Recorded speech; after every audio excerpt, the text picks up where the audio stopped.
O episódio de hoje começa nos anos 40, mais precisamente no ano de 1948, ano em que John Cooper funda com seu pai a Cooper Car Company.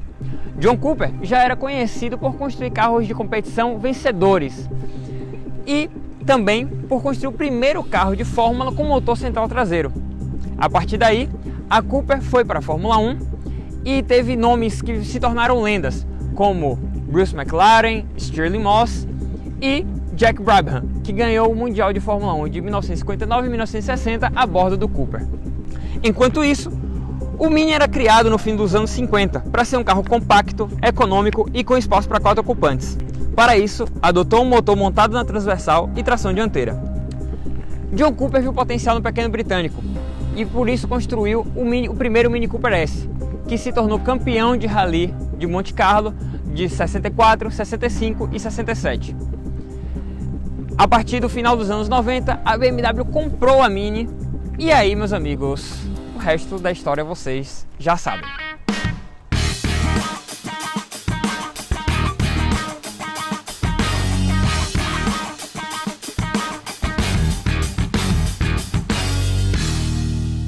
Fala cambada, sejam bem-vindos ao Automobilistas. Eu sou Pedro César e este aqui é um carro muito especial porque estamos numa ocasião especial. Nas últimas semanas chegamos à marca de 1000 inscritos e para comemorar trouxe aqui ele, o Mini mais rápido de todos os tempos, o Mini John Cooper Works GP de terceira geração, o último da geração F56.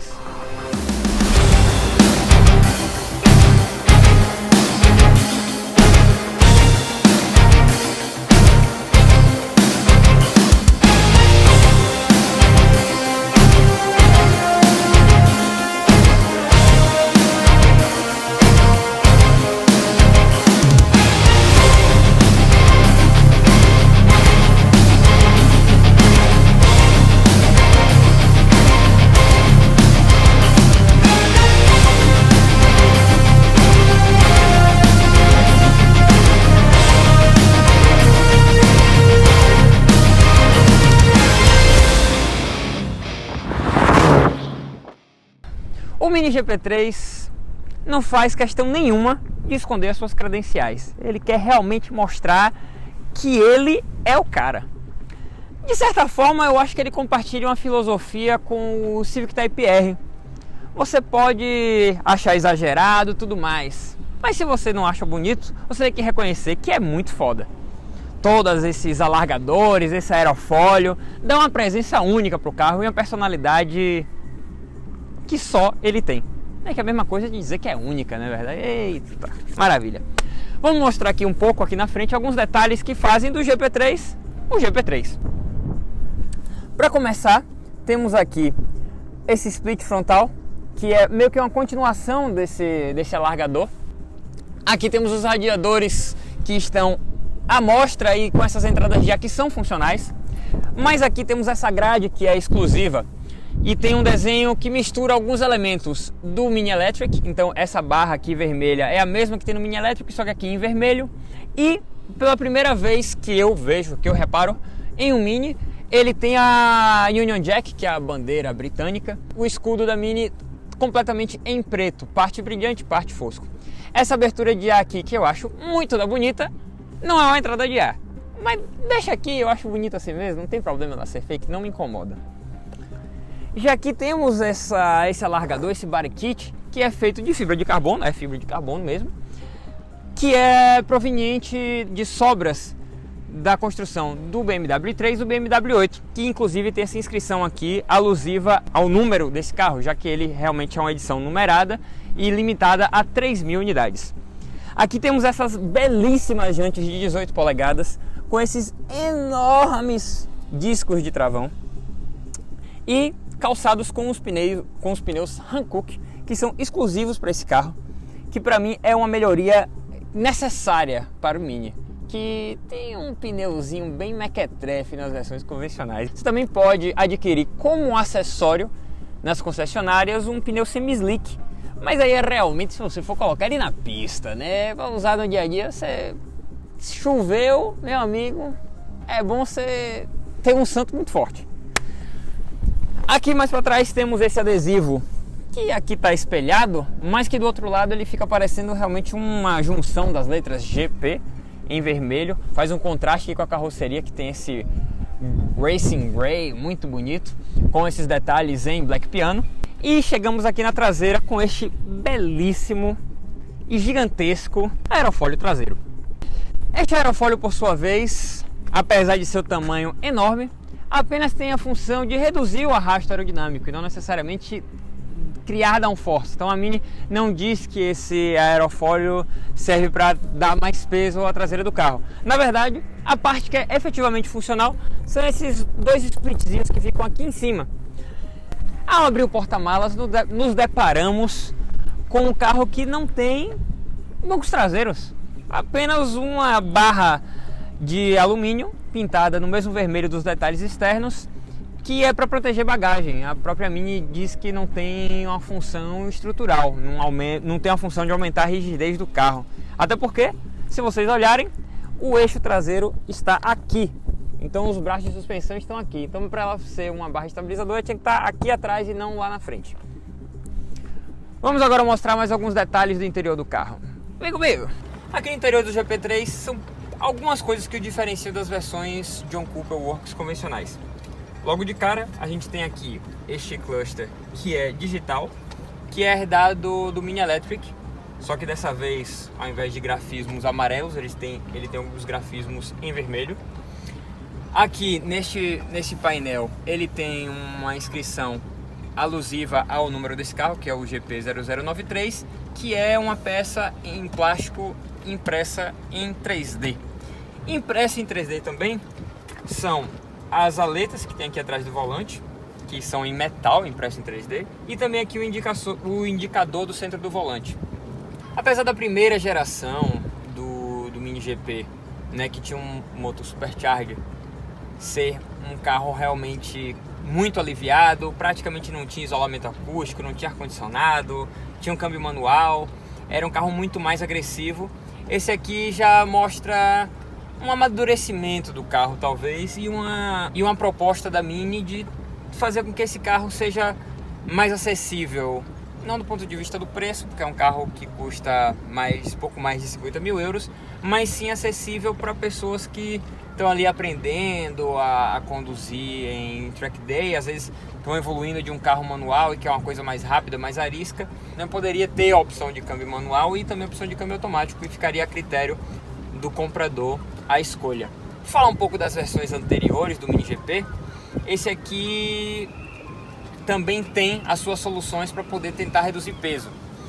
Então, apesar de manter o ar-condicionado e ter a central multimídia, que esse aqui é o Pack Touring, então adiciona esses dois itens, o GP3 ele é 70 kg mais leve do que a versão de um Cooper Works 3 portas automática, né, que é a que mais se assemelha a esse carro. Ele poderia perder mais 30 kg se ele tivesse o câmbio manual. E assim, apesar de ter seus 1.250 e poucos quilos, que pode parecer que a perda foi muito grande, mas ele ainda é um carro pesado. Se você comparar com um GR Yaris, por exemplo, que é só 25 kg mais pesado do que ele, tem 5 lugares e tem tração integral. A Mini, por exemplo, poderia ter tirado esse apoio de braço, ter colocado às vezes um puxador aqui que não fosse elétrico, não sei quanto ela conseguiria economizar com isso. Mas já foi retirado aqui os bancos traseiros, foi retirado o sensor de estacionamento, foi retirado também o limpador traseiro, tudo isso em prol da redução de peso. E agora vamos parar de conversa fiada, né? Porque o que vocês querem ver é a condução dele, porque esse Mini trata-se não é de ficar aqui falando um monte de coisa e sim de conduzir, não é verdade?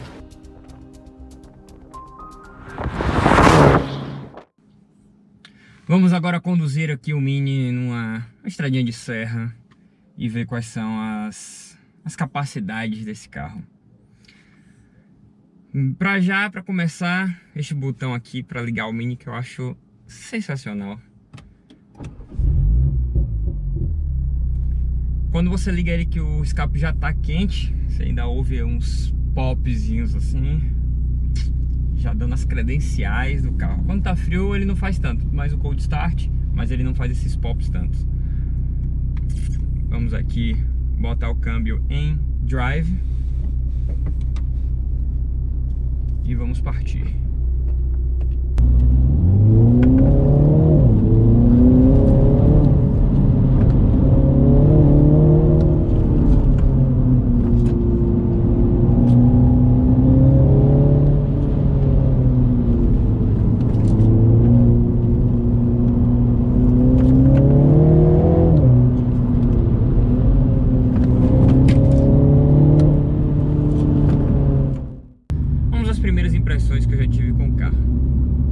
de cara logo, você sente que a suspensão dele é bem firme, é a primeira coisa que chama atenção. E ele não tem uma suspensão ajustável e tudo mais, porque ele realmente tem a proposta de ser o carro mais leve possível. Se tivesse suspensão ajustável, ele acrescentaria peso desnecessário. Então, se você quer um Mini mais confortável, fica aqui meu conselho: compre um de um Cooper Works normal, ou então vá para um Mini Cooper S, porque aí você vai ter um pouco mais de conforto. E se você quer conforto, esse carro não é para você. A direção tem um feeling bem direto, então você já aponta ele e ele obedece bastante, inclusive até fica um pouco pesada na hora de manobrar. Acho que também por causa dos pneus, que são mais largos. Então realmente não está preocupado com uma condução urbana esse carro. Disponível apenas com câmbio automático. Você pode fazer as trocas por essas aletas aqui atrás do volante, que são em metal, feito por impressão 3D. O câmbio é um câmbio automático ZF de 8 velocidades. Nessa estrada de serra, esse câmbio vai se sentir mais à vontade realmente entre terceira e quarta marcha. A segunda já fica muito baixa, então acaba subindo muito o giro e só realmente uma curva muito lenta que ela se faz necessária. Aqui por enquanto estou no modo Drive, eu vou passar para o modo S, puxando a aleta aqui para o lado. E se você der aqui um toque em uma das aletas, ou aqui para frente ou para trás, ele vai passar para o modo manual.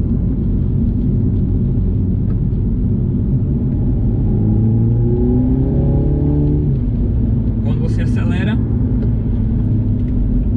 como tem muito torque o carro, são 450 Nm ou 46,8 kgfm de torque, num carro compacto que pesa apenas pouco mais de 1.200 kg, ele vai ter muito, mas muito torque steer. E para você que não sabe o que é torque steer, é quando você acelera e a frente do carro acaba deslizando um pouco, o volante fica muito leve. Isso para explicar de forma rápida. Então ele é um carro que não é de nada dócil quando você começa a acelerar. Ele pode até enganar quando você está andando em baixas velocidades, mas na hora que você acelera, ele pode até te dar alguns sustos. Então você tem que ser bem delicado com o acelerador. Ele não vai perdoar uma aceleração feita de forma irresponsável. Eu acho que eu tô muito sério. Você não tá achando que eu tô muito sério? Tô, é para os teus vídeos, acho. Pois eu preciso soltar mais. Então vamos lá, vamos dar agora uma descontraída aqui. Já fizemos uma primeira introdução e...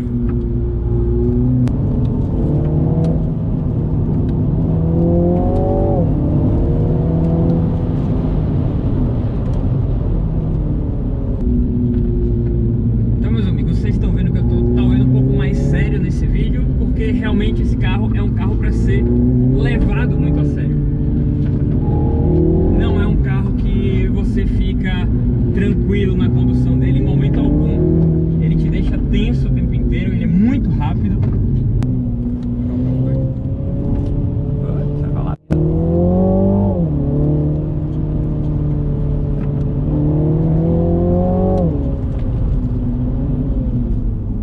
Tem travão, muito travão.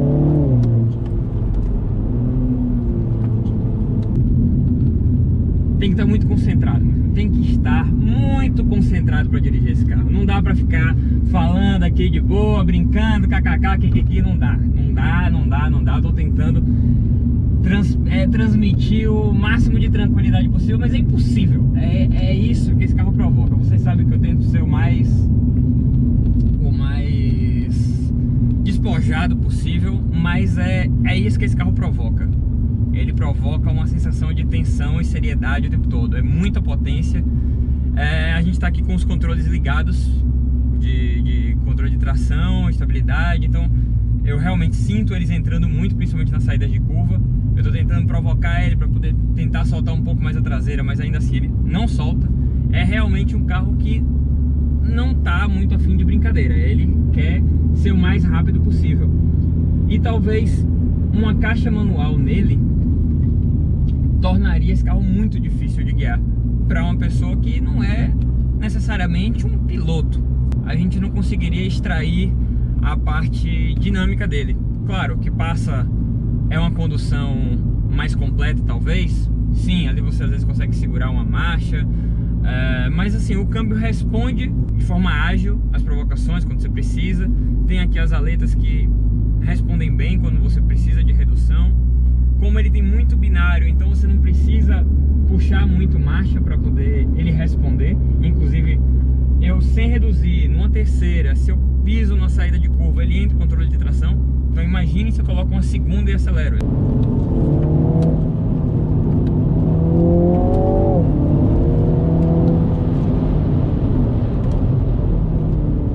Mas o que me parece é um carro muito equilibrado. Ele realmente não sai de traseira, não sai de frente, ele é muito gradado no chão, muito também por conta desses pneus que são muito melhores do que geralmente nós vemos na Mini. Na mesma Mini, que eu não sei qual é o seu problema em ficar colocando uns Pirelli cinturado P7 e um carro que é pra ser um carro mais divertido, né? Ficar saindo de frente e tal, não é tão legal. Eu pedi pra vocês me mandarem algumas perguntas no Instagram, e as perguntas que eu achei que foram mais interessantes eu vou responder aqui. Uma delas que me chamou a atenção foi se esse carro não deveria ter uma tração integral, já que tinha 306 cavalos e tudo mais. E eu vou lhe responder que não. Hoje já é possível ter um carro rápido de tração dianteira, porque às vezes você colocar uma tração integral num carro como esse, você adiciona muito peso e ele acaba perdendo um pouco o propósito. Um exemplo disso é o comparativo entre o Megane RS Trophy R e o A45 Mercedes-AMG A45S. O A45 é mais pesado, tem tração integral e ainda assim é mais lento em Nürburgring do que o Trophy R. A outra pergunta que me mandaram, que eu acho que foi uma das que mais me perguntaram, foi se ele é mais divertido do que um Fiesta ST.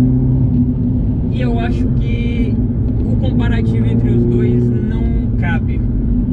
São carros com propostas completamente diferentes. O Fiesta ST sim, é um carro para você se divertir, para você fazer aquela cagada, se aprender muito com ele. É um carro que vai te ensinar muito e é um carro para você se divertir. Esse aqui não. Esse aqui é um carro que é um monstro de pista, que ataca a curva como ninguém, super equilibrado, com uma precisão germânica, podemos dizer assim. Aqui uma coisa que eu acabei de fazer aqui sem querer, que foi o quê? Aumentei o volume. Carro focado em track day, eu acho que podia ter aquela filosofia dos Porsche GT3 de abrir mão dos comandos do volante aqui, para você ficar mais tranquilo, não ficar batendo aqui a mão nos comandos. Abriria mão disso aqui, facilmente você abriria mão disso aqui, para ficar mais leve? Não. Você é tão leve?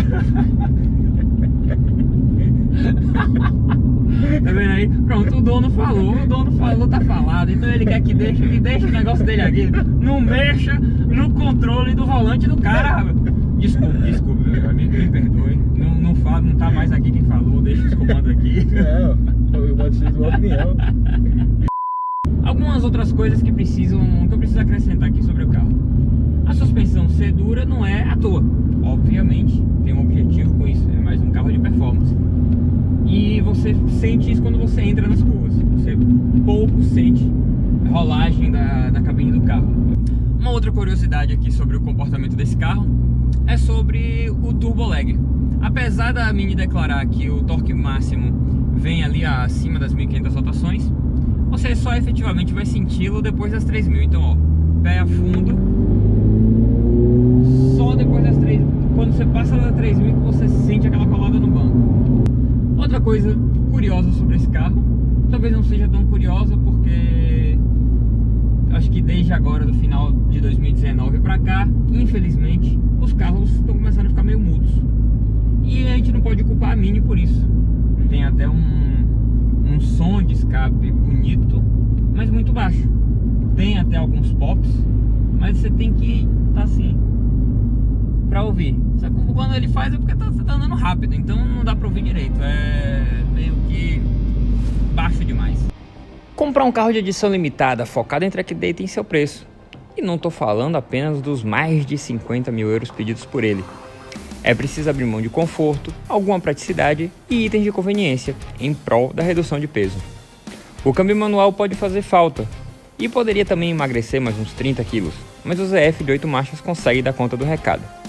O GP3 é um carro rápido e muito equilibrado, talvez um pouco equilibrado demais para um carro tão carismático e cheio de personalidade.